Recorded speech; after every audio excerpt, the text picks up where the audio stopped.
श्री रामकृष्ण लीला प्रसंग स्वामी शारदानंद जी द्वारा लिखित पाठ संख्या 252।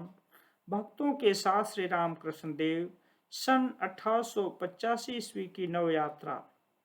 उक्त भक्त महिला से दक्षिणेश्वर चलने के लिए श्री रामकृष्ण देव का आह्वान।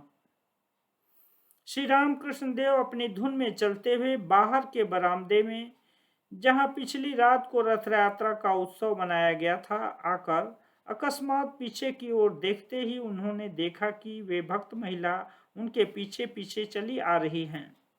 उनको देखते ही वे खड़े हो गए तथा मां आनंदमयी कहकर बारंबार प्रणाम करने लगे। वे भक्त महिला भी जब श्री रामकृष्ण देव के श्री चरणों में मस्तक टेक कर प्रणाम कर खड़ी हुई तो उनके मुख की ओर देखते हुए श्री रामकृष्ण देव बोले, चलो न मां, चलो न। जब उन्होंने इन शब्दों का उच्चारण किया तो इन भक्त महिला को भी एक ऐसा अपूर्व आकर्षण अनुभव हुआ कि बिना कोई विचार किए ही, इन भक्त महिला की आयु लगभग 30 वर्ष की रही होगी तथा गाड़ी पालकी के अतिरिक्त इससे पूर्व कभी किसी स्थान से दूसरे स्थान में वे नहीं आई गई थीं। बिना कोई विचार किए ही वे उनके पीछे पीछे पैदल चलने लगीं। केवल एक बार दौड़ती हुई मकान के अंदर जाकर बलराम बाबू की पत्नी से यह कहकर आई कि श्री रामकृष्ण देव के साथ मैं दक्षिणेश्वर जा रही हूँ। उनका दक्षिणेश्वर जाना सुनकर और भी एक भक्त महिला सब काम काज छोड़कर उनके साथ चलने लगी। इधर श्री रामकृष्ण देव भावाविष्ट हो उन भक्त महिला को अपने साथ चलने को कहकर पुनः पीछे की ओर न देखकर श्रीयुक्त योगेन, छोटे नरेन आदि बालक भक्तों को लेकर सीधे नाव पर जा विराजे। दोनों भक्त महिलाएं भी दौड़ती हुई वहां उपस्थित हो नाव पर सवार हुई तथा नाव की बाहरी पटरी पर बैठ गई। नाव चलने लगी। नाव के कुछ दूर जाने पर उन महिला भक्त ने श्री रामकृष्ण देव से कहा, मन में तो यह इच्छा होती है कि भगवान को मैं खूब पुकारूं, उनमें 16 आने मन लगा दूं, किंतु मन किसी भी तरह वश में नहीं आता, क्या करूं। चलती नाव पर भक्त महिला के प्रश्न के उत्तर में श्री रामकृष्ण देव का कथन, आंधी में पड़ी हुई जूठी पत्तल की तरह पड़े रहो। श्री रामकृष्ण देव, अरे उन पर अपना सारा बार क्यों नहीं सौंप देती। आंधी में पड़ी हुई जूठी पत्तल की तरह पड़े रहना पड़ता है। वह कैसे जानती हो, पत्तल पड़ी हुई है, हवा जिधर उसे ले जा रही है उधर ही वह उड़ती हुई चली जा रही है।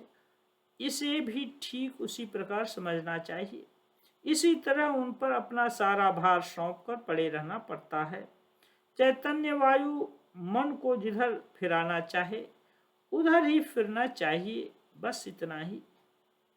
इस तरह वार्तालाप होता रहा तथा नाव भी काली मंदिर के घाट पर आ लगी। नाव से उतरते ही श्री रामकृष्ण देव काली घर पहुंचे। भक्त महिलाएं काली मंदिर में इनके उत्तर में अवस्थित नौबत खाने में श्री माता जी के समीप जाकर उन्हें प्रणाम करने के पश्चात मां काली की को प्रणाम करने के लिए मंदिर की ओर चली। इधर श्री रामकृष्ण देव बालक भक्तों को अपने साथ लेकर मां काली के मंदिर में उपस्थित हो उन्हें प्रणाम कर भावाविष्ट हो मंदिर के सम्मुख स्थित सभा मंडप में जा विराजे तथा मधुर कंठ से गाने लगे। भुवन भुलाइली मां भव मोहिनी, मूलाधारे महोत्पले वीणा वाद्य विनोदिनी, शरीरे शारीरी यंत्रे सुषुम्नादि त्रयतंत्रे, गुण भेदे महामंत्रे 3 ग्राम संचारिणी, आधारे भैरवाकार षड्दले श्री रागार, मणिपुरेते मल्हार वसंते हृत प्रकाशिनी, विशुद्धे हिंदोल सुरे कर्नाटक आज्ञापुरे, तान मान लय सुरे त्रिसप्त सुर भेदिनी, श्री नंद कुमारे कय तत्व ना निश्चय होय, तव तत्व गुण त्रय काकी मुख आच्छादिनी। अर्थात, हे मां भव मोहिनी, तुमने संसार को भुला रखा है। मूलाधार महाकमल में तुम वीणावाद्य विनोदिनी हो। शरीर रूप शारीरिक यंत्र के सुषुम्नादि 3 तारों में गुण भेद से महामंत्र का अवलंबन कर 3 ग्रामों में तुम संचरण करती रहती हो। मूलाधार चक्र में तुम भैरव राग के रूप में विद्यमान हो। स्वाधिष्ठान में षट दल में श्री राग हो। मणिपुर में मल्लार हो तथा वसंत राग के द्वारा तुम अनाहत नामक हृदय पद्म को प्रकाशित करती हो। विशुद्ध चक्र में हिंदोल तथा आज्ञा चक्र में तुम कर्नाटक राग हो एवं तान मान लय सुर के द्वारा तुम त्रिसप्त अर्थात मंद्र मध्य तथा ताल इन 3 सप्तकों का भेदन करती हो। पदकर्ता श्री नंद कुमार जी कह रहे हैं कि तुम्हारे तत्व का निश्चय करना कठिन है। गुणत्रय ही तुम्हारा तत्व है। सुषुम्नादि द्वार को आच्छादित कर तुम अवस्थान किया करती हो।